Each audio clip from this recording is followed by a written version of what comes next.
मैंने गो कोरोना गो कोरोना गो कोरोना गो कोरोना गो corona गो गो corona. तो कविता कौन लिखता है आपका? वो शायरी भी अनेक लोगों के समझ में आती नहीं है।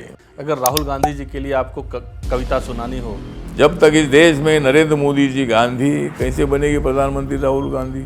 अटल जी, लाल कृष्ण आडवाणी जी बहुत है चालू, लाल कृष्ण आडवाणी जी बहुत है चालू, हमारे पास है लालू लेकिन तुम्हारे पास है डीएमके का बालू।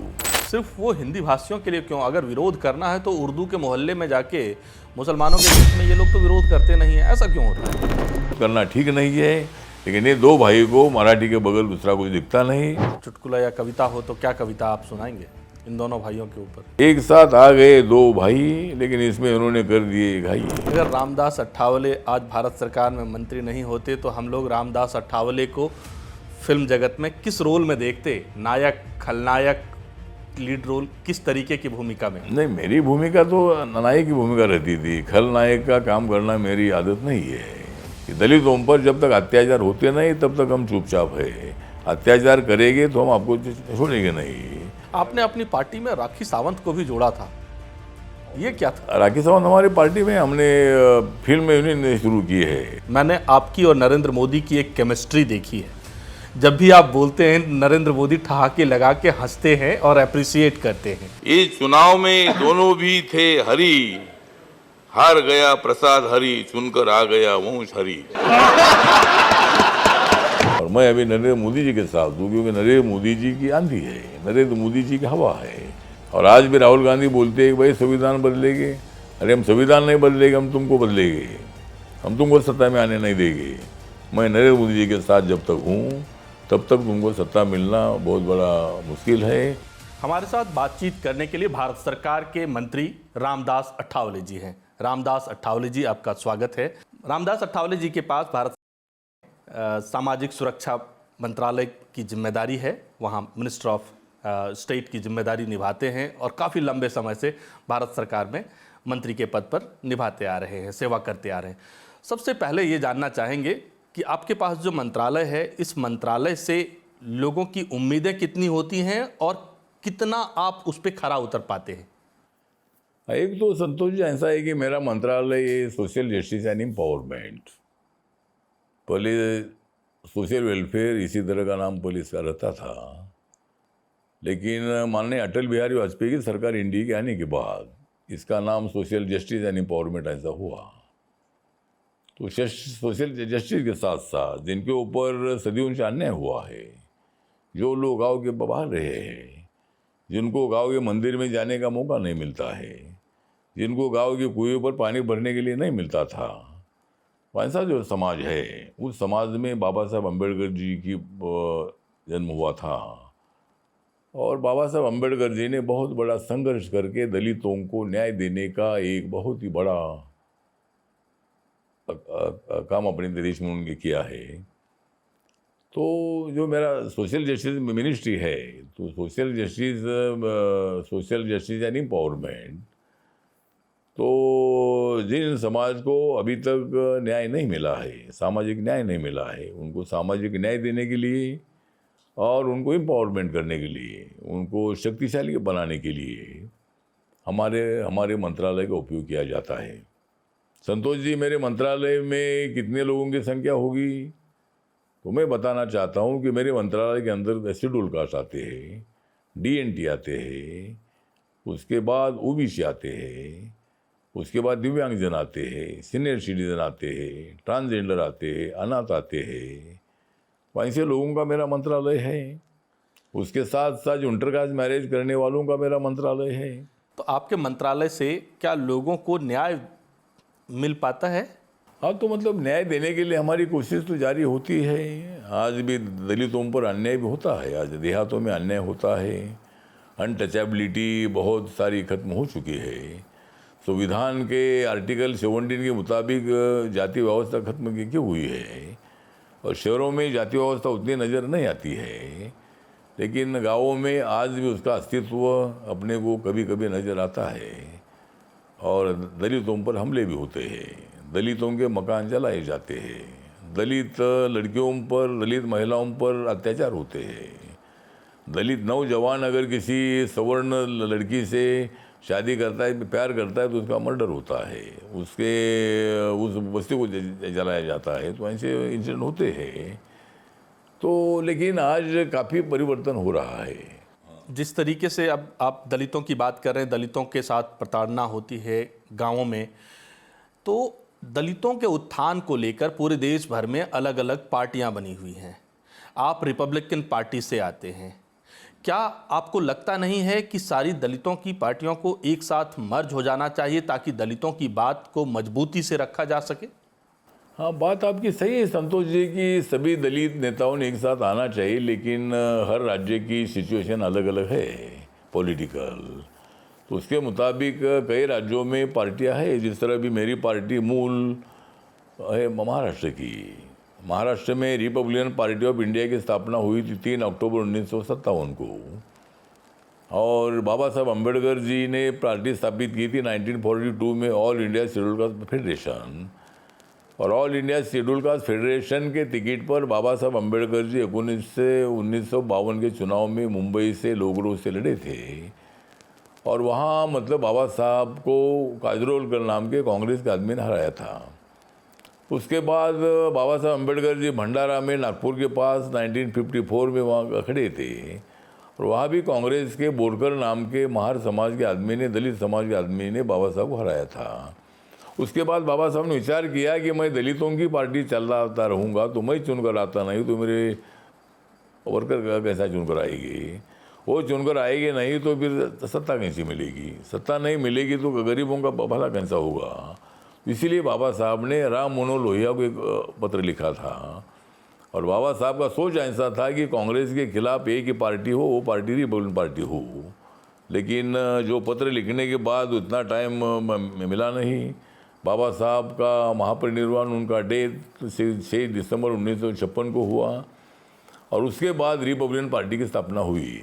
एक बार रिपब्लिकन पार्टी के 9 एमपी थे, बाद में 1998 में 4 एमपी थे, उसमें मैं पहली बार चुनकर आया था। प्रकाश अम्बेडकर थे, जोगेंद्र कवाड़े थे, आर.एस. गगोई साहब थे, तो 4 एमपी थे। लेकिन जो इस तरह आपका सवाल है कि भाई सारे दलितों ने एक साथ आने के लिए क्या दिक्कत है, तो दिक्कत लीडरशिप की है।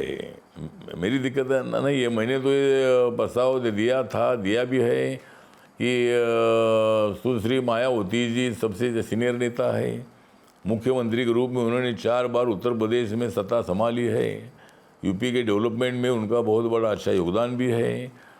उसके साथ साथ रामविलास पासवान साहब थे, हमारे उदित राज जी थे, अभी जो कांग्रेस पार्टी में हैं। तो एक बार हमने प्रयत्न किया था कि रामविलास पासवान जी की लोक जनशक्ति पार्टी थी, मेरी रिपब्लिकन पार्टी ऑफ इंडिया थी, और उदित राज बीजेपी में थे, मेंबर ऑफ पार्लियामेंट थे दिल्ली से। तब हमने एक नेशनल दलित फ्रंट बनाया था, एनडीए बनाया था, लेकिन वो सामाजिक स्तर पर था। आपका जो सवाल बहुत बड़ा इम्पोर्टेंट है कि दलितों को शक्ति देने के लिए, दलितों को न्याय देने के लिए, दलितों को अपने पैर पर खड़ा रहने की हिम्मत देने के लिए सब दलित नेता अगर एक साथ आते हैं तो बहुत बड़ी ताकत खड़ी हो सकती है।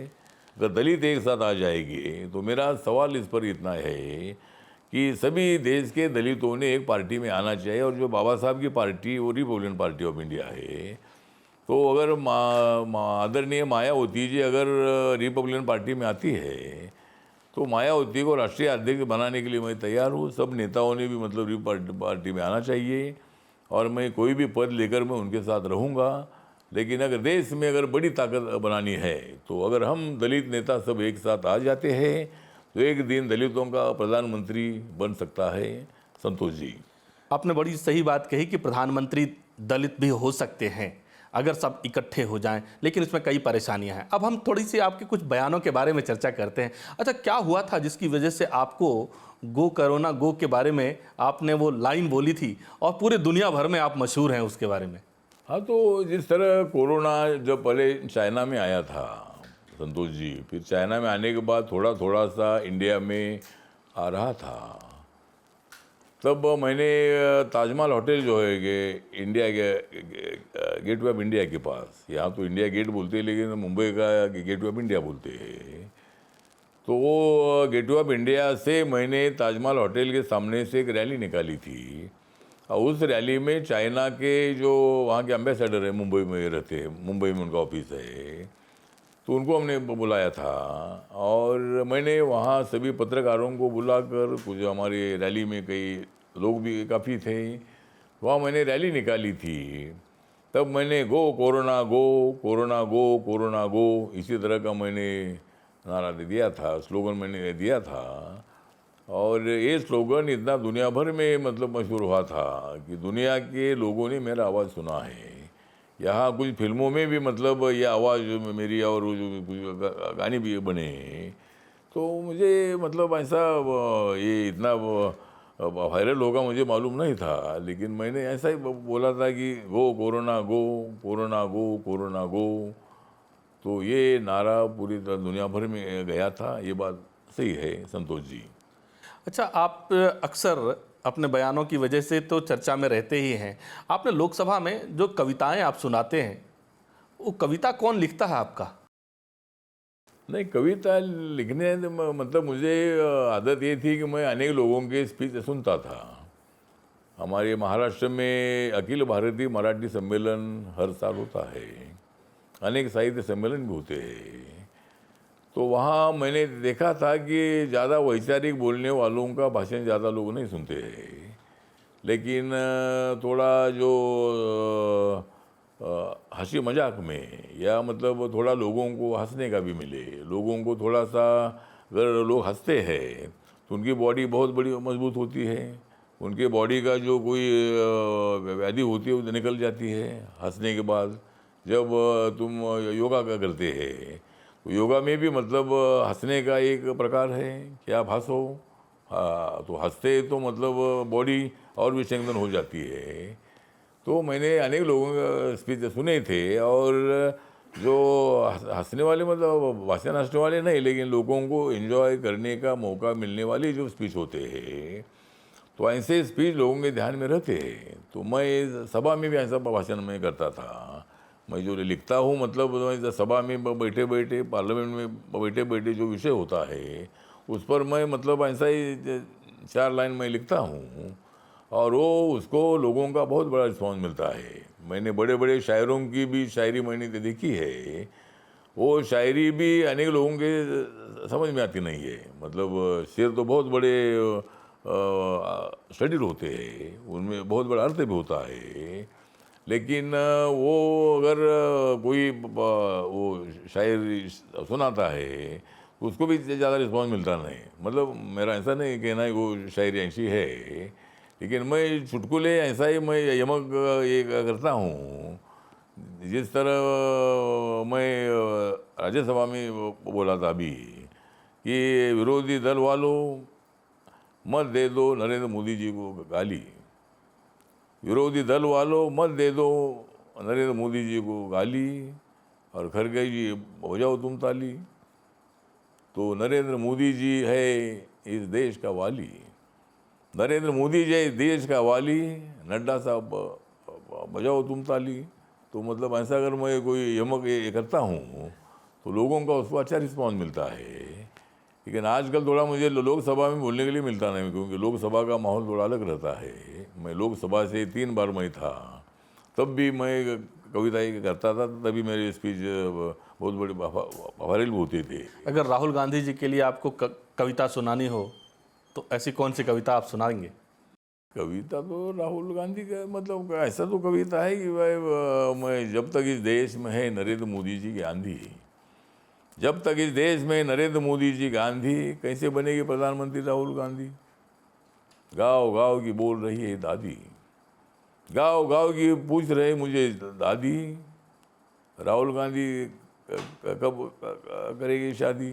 तो मतलब इसी तरह कोई ऐसा मैं यमक ये करता हूँ। मतलब राहुल गांधी हमारे अच्छे मित्र भी हैं, आजकल बहुत बड़े एक्टिव बन गए हैं। ऐसे ही आपके एक और इसी तरीके से आप दलितों की बात करते हैं, तो एक उधर पिछड़ों की बात करते हैं। अगर लालू जी के लिए आपको कोई कविता बनानी हो तो कैसे, क्या बनाएंगे? लालू जी को मतलब लालू जी के लिए तो मतलब मैं एक बार जब मैं अटल बिहारी वाजपेयी की जो सरकार थी तो मुझे रात को 11 बजे बोलने का मौका मिला था।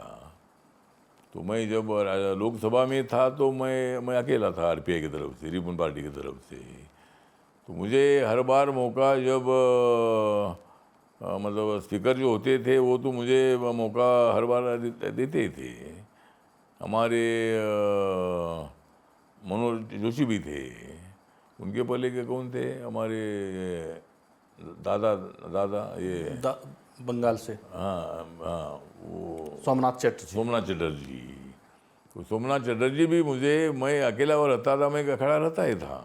मुझे, मेरी पार्टी छोटी पार्टी है, मैं अकेला हूँ, लेकिन मेरी पार्टी पूरे देश भर में है, मुझे बोलने का मौका मिलना चाहिए। तो कभी कभी अगर मुझे बोलने के लिए अगर थोड़ा परमिशन नहीं मिलता था तो आदरणीय चंद्रशेखर साहब उठकर बोलते थे कि अरे अठौले जी बड़े नेता है, ठीक बात, उनका एक एमपी है लेकिन उनको बोलने दे दो, ये दलितों की आवाज़ है, ऐसा वो बोलते थे, मुझे बोलने के लिए मौका मिलता था। तो पहले से मुझे ये बोलने की आदत थी। तो जब अटल बिहारी वाजपेयी की सरकार एक वोट से हारी थी तब सारी दुनिया ने देखा था कि भारत के लोकतंत्र कितना मजबूत है। 1 मैन 1 वोट 1 वैल्यू, ये तत्व अपने संविधान का है, और एक आदमी के एक मत को एक ही मूल्य होता है। तो अटल जी की सरकार एक वोट से जब हारी थी तब सारे दुनिया थक हो गई थी, मतलब एक वोट को कितनी कीमत होती है। तो तब उसी इसमें अविश्वास के प्रस्ताव पर जब मुझे बोलने का मौका मिला था तब मैं अटल जी को बोला था कि अटल जी, लाल कृष्ण आडवाणी जी बहुत है चालू, लाल कृष्ण आडवाणी जी बहुत है चालू, हमारे पास है लालू लेकिन तुम्हारे पास है डीएमके का बालू, ऐसा मैं कुछ बोला था। तो ऐसा मुझे याद आता है, तो मतलब ऐसा मैं लिखता नहीं हूँ, लेकिन ऐसा है कि लोग एंजॉय करते हैं, लोगों को थोड़ा अच्छा लगता है, और मैं डायरेक्ट अटैक करने का मैं टालता हूँ। डायरेक्ट अटैक करने से किसी का मन दुख जाता है, लेकिन जिस स्टाइल से मैं बोलता हूँ उससे उनको ज़्यादा भारी जख्म नहीं होता है। आप अक्सर मतलब चुटकुले के अंदाज में बात करते हैं। अब थोड़े से कुछ मामले की वैसे भी चर्चा कर लेते हैं जो कि जिससे आप महाराष्ट्र से आते हैं। महाराष्ट्र में अभी हाल के दिनों में देखा है कि उद्धव ठाकरे गुट और राज ठाकरे गुट, इन दोनों ने वहाँ पर हिंदी भाषा को लेकर बहुत बवाल काटा। तो आपको लगता है कि हिंदी का इस तरीके से विरोध करना उनका मुनासिब था? मुझे लगता है कि जिस तरह मेरे पार्टी का विजन है कि देश अपना अखंड रहना चाहिए, हर जाति के, हर भाषा के, हर धर्म के आदमी को न्याय मिलना चाहिए। यही बाबा साहब ने जो संविधान दिया है, संविधान तो सबने लिखा, सबका उसमें योगदान है, लेकिन जब संविधान की बात आती है तब बाबा साहब अम्बेडकर जी का नाम वहाँ लिखा जाता है, वहाँ बाबा साहब का नाम आता है। तो बाबा साहब अम्बेडकर जी ने बताया कि भाई हर भाषा का सम्मान होना चाहिए, हर जाति का सम्मान होना चाहिए। जिस तरह राज ठाकरे को इसी तरह की जब मराठी करके जब वो शिवसेना से बाहर निकले थे तब उन्होंने अपना झंडा बनाया था, उसमें नीला रंग था जो हमारा रंग है। तो आपका रंग ले लिया उन्होंने?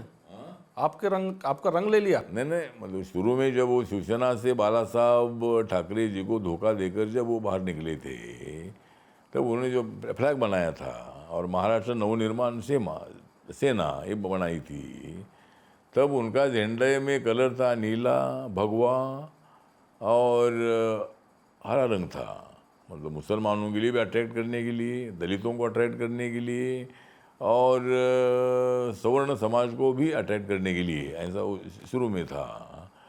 लेकिन शुरू में तो उनके 13 एमएलए चुनकर आए थे जब बाला साहब से निकले थे, लेकिन बाद में उनका ये एक ही कुछ एमएलए चुनकर आया था।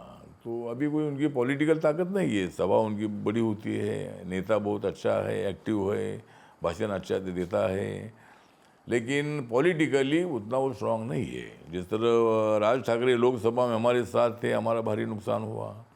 राज ठाकरे विधानसभा हमारे साथ नहीं था, बहुत हमारा फायदा हुआ। मतलब 237 सीटें जो है 288 सीटों में से हमारी चुनकर आई। तो मुझे लगता है कि अभी हमारे देवेंद्र फडणवीस सरकार ने निर्णय ऐसा लिया था कि पहली से हिंदी कंपलसरी लागू होगी, मतलब पढ़ाने के लिए। तब उद्धव ठाकरे को और राज ठाकरे को कोई ना कोई तो विषय चाहिए था। लेकिन ये जो विरोध है सिर्फ वो हिंदी भाषियों के लिए क्यों? अगर विरोध करना है तो उर्दू के मोहल्ले में जाके मुसलमानों के बीच में ये लोग तो विरोध करते नहीं है, ऐसा क्यों होता है? नहीं, मुसलमान का और ये विषय नहीं है, लेकिन ऐसा है कि अभी जो थोड़ा सा मैं विषय इतना बताना चाहता हूँ कि मतलब महाराष्ट्र सरकार ने जीआर निकाला था कंपलसरी हिंदी का। तो इसका मतलब ये था कि 1 महीने में 1 घंटा उनको पढ़ाएगी। तो उद्धव ठाकरे को तो सरकार का विरोध करना ही था। उनको देवेंद्र फडणवीस का गुस्सा था कि एकनाथ शिंदे 40 MLA इनसे लेकर उधर चले गए, सरकार चली गई उनकी। और दूसरा, राज ठाकरे को कोई ना कोई तो निमित्त लगता है। उनको मराठी भाषा को लेकर वो मराठी करते रहते हैं। अभी बोलते बैंक में भी मराठी चालू करो, क्या मराठी चालू करे तो बैंक चलेगी। वहाँ अगर पूरे मराठी बोर्ड रहेगी तो मराठी का बोर्ड ठीक है, लेकिन वहाँ इंग्लिश का भी इंग्लिश में भी बोर्ड होना चाहिए। अगर कोई फॉरेनर उधर आया, मुंबई देश की आर्थिक राजधानी है, वहाँ आउट ऑफ इंडिया के लोग बहुत सारे आते हैं, फॉरेनर्स आते हैं, साउथ इंडियन के लोग आते हैं, उनको हिंदी मराठी वो लैंग्वेज पढ़ने के लिए आती नहीं है। तो इसीलिए मराठी भाषा पर प्रेम करना ठीक है, लेकिन ये दोनों भाई को निमित्त चाहिए था। लेकिन दोनों भाई इकट्ठा आ गए, हम ठीक है, लेकिन थप्पड़ मारकर तुम मराठी बोलो, नहीं आती है तुमको, काय के लिए यहाँ रहते हैं। तो मैं राज ठाकरे को सवाल पूछना चाहता हूँ, दिल्ली में 4 लाख लोग मराठी लोग हैं, हर राज्य में जाएंगे तो वहाँ भी 1000, 2000, 5000, 10,000 मराठी लोगों की संख्या है, हर राज्य में है। आप अगर अंडमान निकोबार जाते हैं तो वहाँ भी महाराष्ट्र मंडल का ऑफिस है, कलकत्ता जाएंगे तो वहाँ महाराष्ट्र मंडल का ऑफिस है, बेंगलोर, हैदराबाद, चेन्नई, आप लखनऊ किधर भी जाएंगे तो वहाँ मराठी मंडल होता है। तो ये बकवासगिरी है, मतलब इसी तरह का विरोध करना ठीक नहीं है। ये संविधान को धोखा देने का काम है। और हिंदी भाषा हमारी राष्ट्रभाषा है, मराठी का तो हमें अभिमान है ही है, मराठी के लिए हम जी जान देने के लिए हम तैयार है। लेकिन हिंदी भाषा के लिए भी, हिंदी भाषा राष्ट्रभाषा है, तो उसके लिए भी हम लोग डट कर हम हिंदी का समर्थन करते हैं। लेकिन ये 2 भाई को मराठी के बगल दूसरा कुछ दिखता नहीं, इसीलिए आने वाली BMC चुनाव में इनकी हार हो जाएगी। मुंबई में 40% मराठी लोगों की संख्या है, 60% नॉन मराठी लोगों की संख्या है, और उसमें 20-25% लोग हमारे साथ हैं। 20-25% लोग मराठी लोग हमारे साथ हैं। बाकी के लोग कांग्रेस के साथ कुछ रहेगी, शरद पवार के साथ कुछ रहेगी, और बाकी के 10-15,000% लोग जो है इनके साथ जाएंगे। अभी BST का पतपेड़ी का जो चुनाव हुआ, क्रेडिट सोसाइटी का, ये दोनों भाई एक साथ आकर उन्होंने हंगामा किया कि हम जीतेंगे, लेकिन वो हार गए। इन दोनों भाइयों के लिए अगर एक आपके लिए चुटकुला या कविता हो तो क्या कविता आप सुनाएंगे इन दोनों भाइयों के ऊपर? दोनों भाई मतलब एक साथ आ गए हैं 2 भाई, एक साथ आ गए 2 भाई, लेकिन इसमें उन्होंने कर दिए घाई। इनको नहीं मिलने वाली है सत्ता, इनको BMC की नहीं मिलने वाली सत्ता, क्योंकि उनका बंद हो गया है भत्ता। तो इसीलिए मतलब ठीक बात है। तो दोनों भाई एक साथ आए हैं, लेकिन महानगर पालिका में एक साथ रहेंगे कि मालूम नहीं है, और रहेंगे तो भी कुछ सीटें चुनकर आ सकती है। लेकिन मुंबई के महानगर पालिका से शिवसेना हद्दपार हो जाएगी, और वहाँ महायुति का झंडा लहरेगा, और वहाँ महायुति का जो मेयर है वो मेयर हमारा बनेगा। अच्छा, आप महाराष्ट्र से आते हैं और महाराष्ट्र में मुंबई में बॉलीवुड भी है। बॉलीवुड के बारे में आपकी क्या राय है? बॉलीवुड के बारे में तो मेरी राय बहुत अच्छी है कि भाई बॉलीवुड के जो कलाकार है, संगीतकार है, स्टोरी राइटर है, टेक्नीशियन है, मैकेनिकल है, फोटोग्राफर्स है, कैमरामैन है, तो सब लोगों का एक बहुत बड़ा योगदान मुंबई के लिए है। मतलब यहाँ मुंबई में बॉलीवुड है और लॉस एंजल्स में हॉलीवुड है। मतलब लॉस एंजल्स अमेरिका में, कैलिफोर्निया में, तो एक मुंबई की नगरी जो है, जिन्होंने अनेक लोगों को एक्टर बनाया है, एक्ट्रेस बनाया है, अभिनेता बनाया है। और मुंबई का वातावरण ऐसा है कि वहाँ बिल्डिंग में रहने वाले बड़े बड़े लोग भी हैं, मिडिल क्लास के लोग भी हैं, झुग्गी झोपड़ी में रहने वाले लोग भी हैं, मजदूर लोग हैं, सफाई मजदूर लोग हैं। तो मुंबई का कैरेक्टर जो है, कैरेक्टर बहुत ही अच्छा कैरेक्टर है।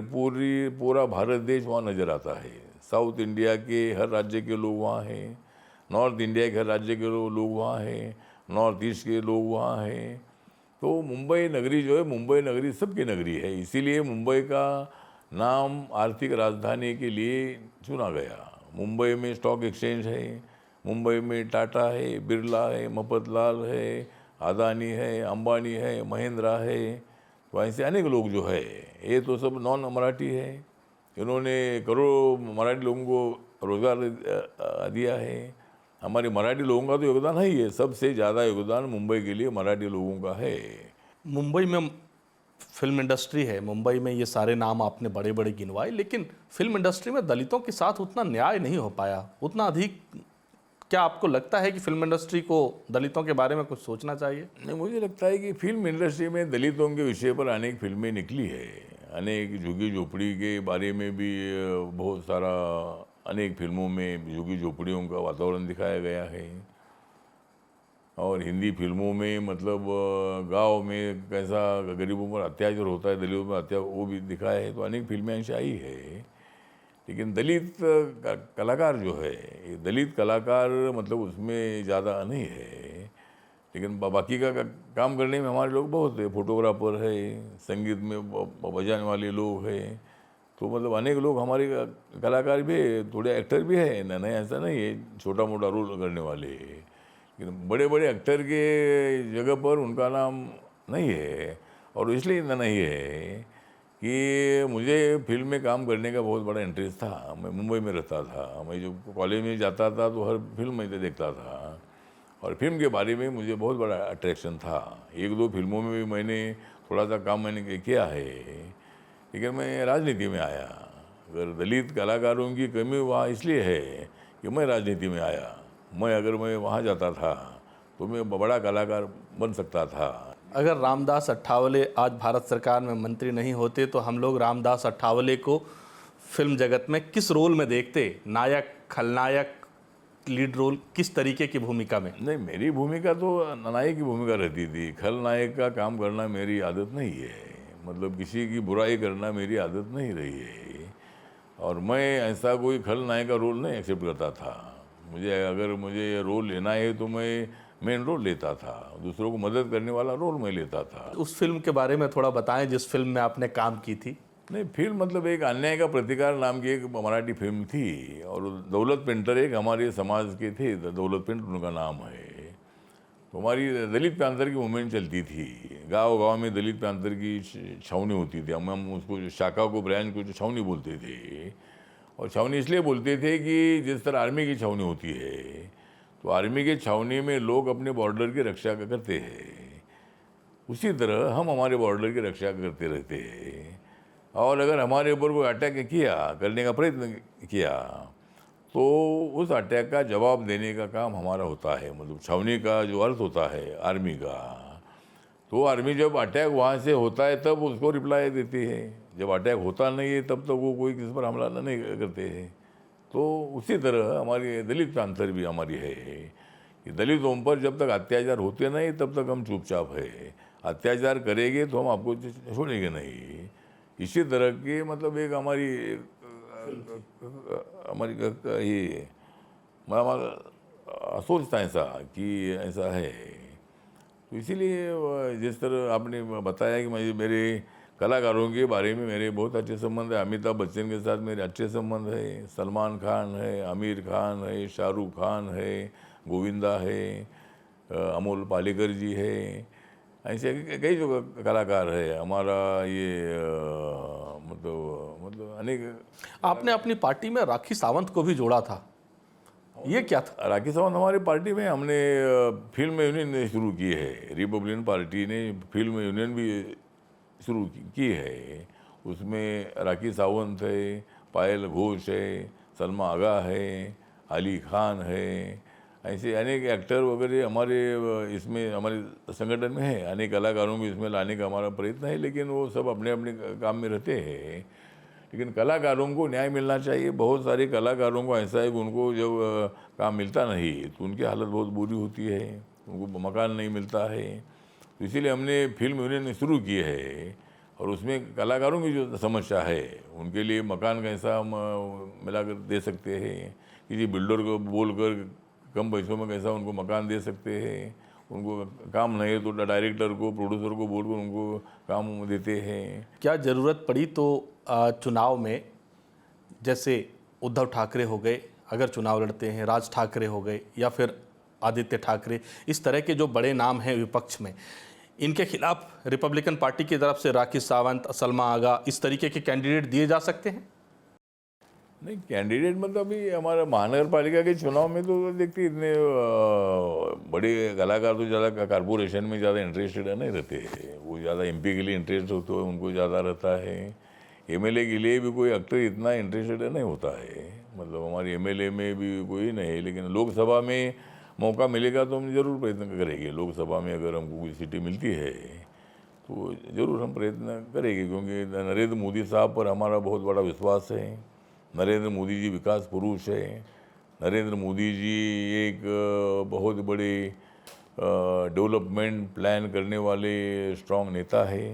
मैं यही कह रहा हूँ कि लोकसभा और राज्यसभा दोनों ही जगहों पे मैंने आपकी और नरेंद्र मोदी की एक केमिस्ट्री देखी है। जब भी आप बोलते हैं नरेंद्र मोदी ठहाके लगा के हंसते हैं और अप्रिसिएट करते हैं। ये केमिस्ट्री क्या है रामदास अठावले और नरेंद्र मोदी के बीच?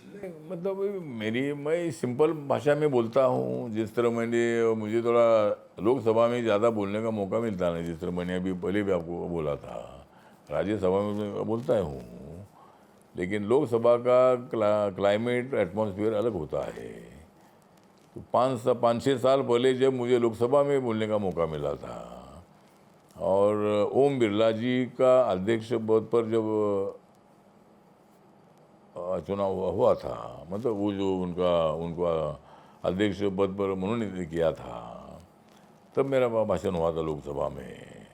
तो राहुल गांधी के बर्थडे पर मैंने उनको बधाई भी दी थी और मैंने राहुल गांधी जी को बोला था कि राहुल गांधी जी, जब तक आपकी हवा थी तब मैं आपके साथ था। जो तुम्हारे हवा ही नहीं है तो मैं वहाँ रह कर क्या, मैं भूखा मरूँ क्या मैं वहाँ? और मैं अभी नरेंद्र मोदी जी के साथ हूँ, क्योंकि नरेंद्र मोदी जी की आंधी है, नरेंद्र मोदी जी की हवा है। नरेंद्र मोदी जी विकास करने में बहुत एक्टिव है और वो बाबा साहब के मेमोरियल के काम उन्होंने सारे पूरे किए। कांग्रेस के कार्यकाल में बिल्कुल नहीं थे। बाबा साहब का जो पोर्ट्रेट है सेंट्रल हॉल में भी नहीं था, वो वीपी सिंह के टाइम पर लगा वहाँ। बाबा साहब को भारत रत्न नहीं मिला था, वो भी मतलब वीपी सिंह के टाइम पर मिला। तो कांग्रेस वाले के लिए बाबा साहब का नाम लेते थे। आज तो राहुल गांधी रोज़ मतलब संविधान हाथ में लेते हैं, संविधान हाथ में लेते हैं, लेकिन इन्होंने संविधान की धज्जियाँ उड़ाई है। इन्होंने इमरजेंसी लागू करके संविधान को क्रैक करने का काम किया है। और आज भी राहुल गांधी बोलते हैं कि भाई संविधान बदलेंगे। अरे हम संविधान नहीं बदलेंगे, हम तुमको बदलेंगे, हम तुमको सत्ता में आने नहीं देंगे। मैं नरेंद्र मोदी जी के साथ जब तक हूँ तब तक तुमको सत्ता मिलना बहुत बड़ा मुश्किल है। जब तक दलित नरेंद्र मोदी जी के साथ है और तब तक मतलब कांग्रेस को सत्ता मिलना बहुत बड़ा मुश्किल है, मतलब उनको सत्ता मिलना है। और इसीलिए मैंने उस स्पीच में ऐसा बोला था कि राहुल गांधी जी अभी नरेंद्र मोदी जी हवा, इसलिए मैं इनके साथ हूँ। और हम 24 में भी नरेंद्र मोदी जी सत्ता में आएगी, 29 में भी सत्ता में आएगी, 34 में सत्ता में आएगी, 39 में सत्ता में आएगी। तो नरेंद्र मोदी जी बहुत हंस रहे थे कि भाई ये इतने बार मुझे प्रधानमंत्री बना रहे हैं। तो इसीलिए ठीक बात है, ऐसा मैं थोड़ा सिंपल भाषा में बोलता हूँ। तो नरेंद्र मोदी जी के साथ मेरे बहुत अच्छे संबंध होते हैं। और अभी मैं 15 दिन पहले उनको मिला था जब सीजन चल रहा था। हमारा महाबोधि महाविहार एक है हमारा बोध गया में, तो वहाँ गौतम बुद्ध को ज्ञान प्राप्ति हुई थी। तो वो जो बुद्ध मंदिर है उसके ट्रस्ट में 4 बुद्धिस्ट और 4 हिंदू है। और वहाँ का जो कलेक्टर हिंदू होता है वही चेयरमैन होता है। पूरे देश भर में हमारे बुद्धिस्ट लोग आंदोलन कर रहे हैं और उनका कहना ये है कि भाई हमारे ट्रस्ट में हिंदू लोग नहीं होना चाहिए, सारे बुद्धिस्ट होना चाहिए, चेयरमैन हमारा होना चाहिए। और हमारा बुद्धिस्ट दूसरे कोई अगर ट्रस्ट में नहीं है, हिंदू समाज के, मुस्लिम समाज के, क्रिश्चियन समाज के, सिख समाज के, तो फिर हमारे बुद्ध मंदिर में दूसरों का क्या काम है, हमारे आंगन में तुम्हारा क्या काम है। तो लेकिन ये 1949 का कानून है, बिहार सरकार का, बिहार का कानून है। तो मैंने प्रधानमंत्री को मिलने के लिए मैं अभी गया था उसके लिए, तो प्रधानमंत्री जी बोले कि भाई ये तो कांग्रेस के ज़माने का है। मैं तो आने के बाद मैंने इतना काम मैंने किया है, मैंने ये स्मारक पूरे किए हैं, मैंने 26 नवंबर ये दिन संविधान दिन मैंने मनाने का ऐलान किया है। हर देश भर में संविधान दिन मनाया जाता है बाबा साहब के नाम पर। तो उनका कहना था कि लेकिन मैं देखो ऐसा वो बोले थे, तब मुझे वो बोले कि आजकल तुम्हारी कविता मैंने सुनी नहीं है। तो मैं बोला मुझे बोलने का ही मौका मिला नहीं, रोज़ राहुल गांधी हंगामा कर रहे हैं, तो रोज़ हंगामा हो रहा है हाउस में, तो बोलने का मौका ही नहीं है कोई, तो इसीलिए तो ऐसा मैं उनको बोला था। तो वो भी हमारी याद करते हैं। हर आदमी, जो हमारे उपराष्ट्रपति जी हमारे चेयरमैन थे, जब भी मैं मिलता था, अरे रामदास जी क्या कविता नहीं है, क्या नहीं है कविता। तो आपने उस वक्त प्रधानमंत्री जी को कविता नहीं सुनाई? कब? जब आप अभी मिले थे? नहीं, अभी तो कविता तो मिलने के लिए गया था, तो मतलब ऐसा कविता नहीं सुनाई, लेकिन ऐसा मतलब वो याद रखते हैं हमको। जब भी कहा सभा में मिलते तो हमको हाथ मिलाते, रामदास जी का कैसा चल रहा है, ठीक है, ऐसा बात होती रहती है। आप बाबा साहब के पद चिन्हों पे चल रहे हैं और राहुल गांधी पूरे देश भर में बाबा साहब की लिखी हुई संविधान को लेकर वो दिखाते जा रहे हैं। क्या आपको लगता है कि राहुल गांधी जो कह रहे हैं उस बात में कितना सच्चाई है? मुझे लगता है कि राहुल गांधी के संविधान का किताब दिखाने में बिल्कुल सच्चाई नहीं है। वो समाज को तोड़ने का काम कर रहे हैं। समाज ने तो, संविधान ने तो समाज को जोड़ा है, संविधान दिखा करो समाज में तोड़ने का काम कर रहे हैं। कोई भी जाति का आदमी हो, कोई भी धर्म का आदमी हो, संविधान ने तो ये मान्य किया है कि यहाँ हिंदू, मुस्लिम, सिख, ईसाई, बुद्धिस्ट, जैन, पारसी, लिंगायत, इतने धर्म के लोग यहाँ रहते हैं। सबको अपने धर्म का पालन करने का अधिकार है, लेकिन एक धर्म ने दूसरे धर्म की निंदा नहीं करनी चाहिए, यही हमारी संविधान ने बताया है। लेकिन राहुल गांधी जी जानबूझकर समाज में फूट पैदा करने का काम कर रहे हैं, और यही सच्चाई है कि राहुल गांधी जी समाज में संविधान दिखाकर संविधान को ही मतलब बदनाम करने का काम कर रहे हैं। ऐसा राहुल गांधी पर हमारा आरोप है। राहुल गांधी की जिस तरीके से अभी पूरे देश भर में घूम रहे हैं, उससे लगता है कि वो संविधान बचाओ यात्रा जो उन्होंने निकाली है, वो संविधान बचाने की तरफ दिशा में आगे बढ़ रहे हैं या फिर समाज में एक खाई पैदा करने की दिशा में कर रहे हैं? जैसा आपके बयान से मुझे ऐसा ये संविधान बचाने के लिए नहीं, हमने तो बोला था कि भाई संविधान बचाने की बात हम पर छोड़ दो, नरेंद्र मोदी जी, मैं हूँ, हम लोग संविधान बचाएंगे, आप कांग्रेस पार्टी को बचाइए। जिस कांग्रेस पार्टी को 14 और 19 के चुनाव में विरोधी दल के नेता पद मिलने तक भी सीटें नहीं मिली, अभी मिले तो राहुल गांधी एकदम ज़्यादा अब एक्टिव बन गए। अच्छी बात है, राहुल गांधी ने एक्टिव बनना चाहिए अपोजिशन लीडर के नाते, लेकिन हर बार वितुष्टीकरण का बात नहीं होना चाहिए, समाज में टूट पैदा करने का बात नहीं होना चाहिए। और अगर आप विपक्षी दल के नेता बने हो तो विपक्षी दल के नेता का अर्थ ये होता है कि सरकारी पक्ष को अच्छे काम के लिए सपोर्ट करना, ये होता है। लेकिन आजकल ऐसा वातावरण बना है कि जो भी सरकार निर्णय लेती है उसका विरोध करने का काम इनका तरफ होता है। तो इसीलिए मुझे लगता है कि लोकतंत्र जो है, लोकतंत्र मजबूत करना है तो सत्ताधारी पार्टी और विरोधी पार्टियां मिलकर आगे बढ़ना होता है। चुनाव में आप प्रचार करो एक दूसरे के खिलाफ, लेकिन 5 सालों में देश के विकास के लिए काम करना चाहिए।